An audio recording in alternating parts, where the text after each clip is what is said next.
Hey guys, what's up? Okay, so we're going to do a Bantu knot. I don't have anything in my hair right now. I just washed my hair like 10, 15 minutes ago. So, and got dressed and everything. So I'm going to put in my leave-in conditioner, which you guys know is virgin coconut oil. So I'm just putting in, my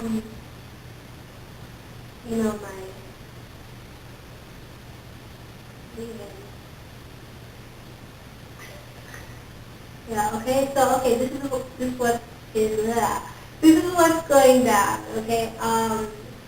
Normally, when you're natural, you get in a routine. Like, my routine was always to braid my hair. Like, I've been natural for like almost 2 years now. And I got in a routine of braiding up my hair in like 14 flats, 14 to 15 every week. So I'm used to doing that. I separate my hair into 4 rows across my head, and so that's easy for me. So what I'm going to do is I'm going to use that same map. Instead of doing 14 or 15, I'm going to do 28 or 30. I can get, because sometimes I do 3 in the front, sometimes I do 5, sometimes I switch it around. So 14 to 15, which will equal 28 to 30 Bantu knots, because I'm just going to, for every flat that I would normally do, I'm going to do 2 Bantu knots.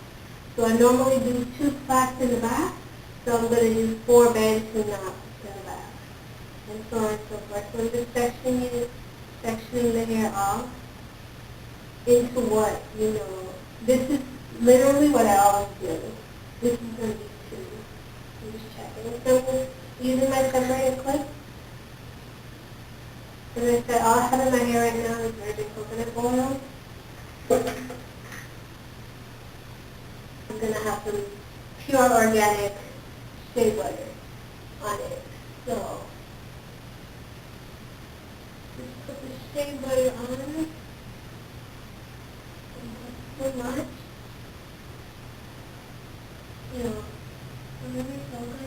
And I want the hair to be soaking wet for each knot because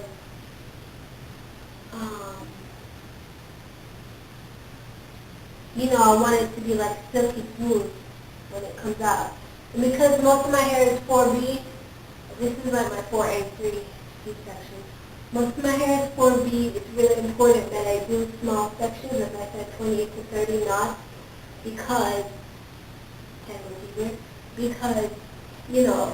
the hair won't be silky unless I do that. And I know because I've done 8 knots and, it's still like puffy and, kinky. So if I'm going for a mood look, I go from root to end. I really love that. And since I'm doing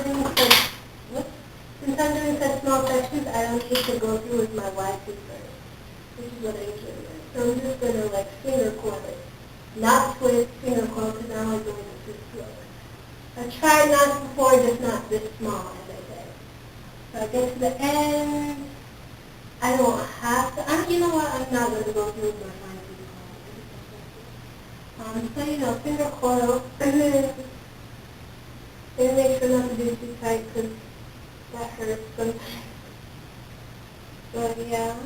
So then you just swirl it around, just go, and so not. Like that, I'm just whirling it around it, go. Very smooth, I'm trying my best to smooth the end. Cut the ends on it and smooth the end. And that's it. So guys, I guess I'll do one more for you. I don't want this video to be too long, so you get the idea. I'm not going to do another one. Okay, piece of shit, but I'm not going to do another one. And I might have to fix that one.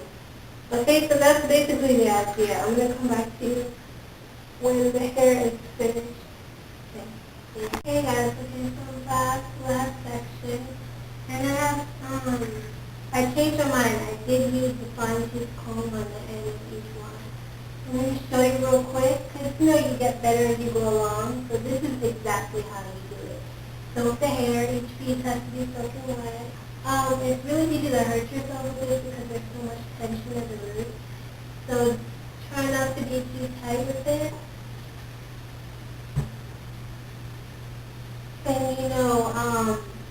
And again, my leave-in, which is virgin coconut oil, is already in there.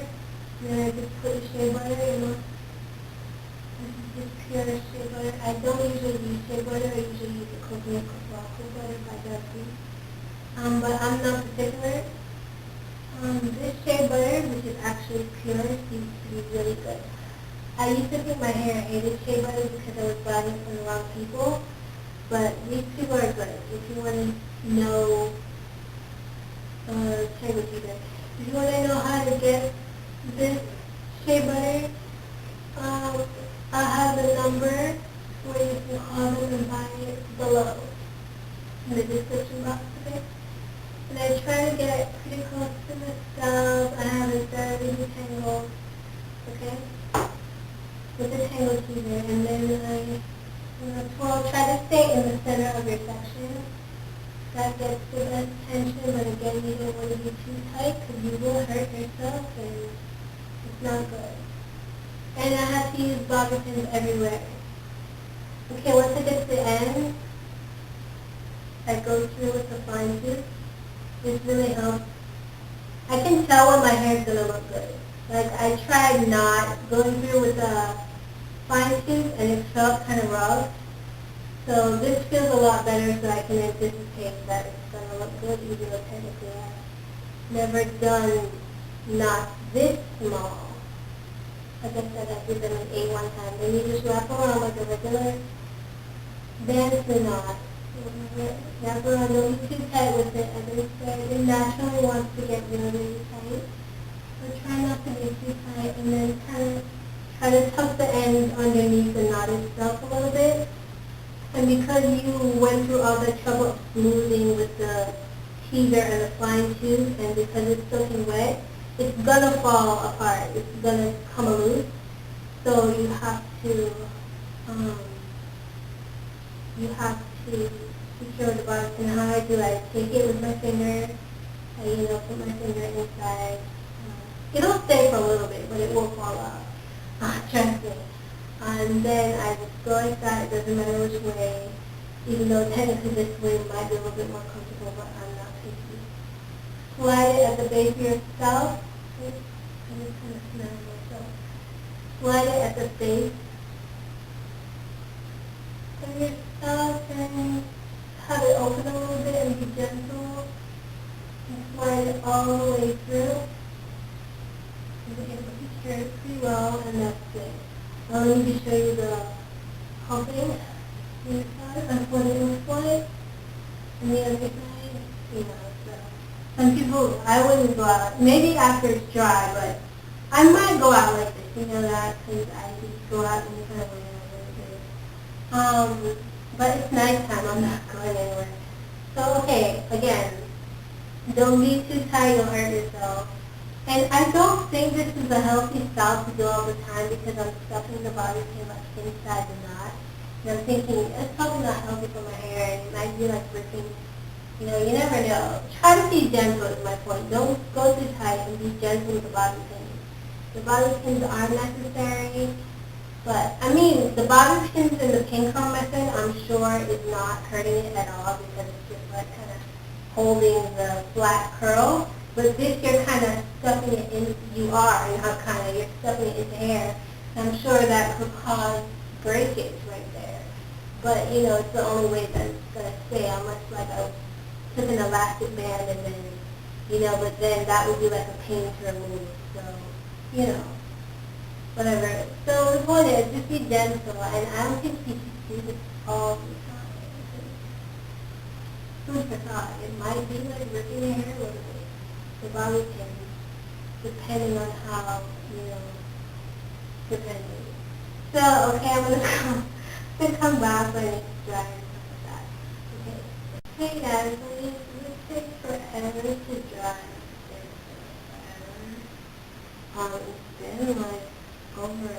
It's been like a day now. And I did like 40, did I mention that? I did like 30 to 40, so. Yeah, it's not that many. But, it's nice definition. This one I kind of talked about a little bit earlier. You can get an idea. And of course, you know what the final product is because you saw it at the beginning of the video.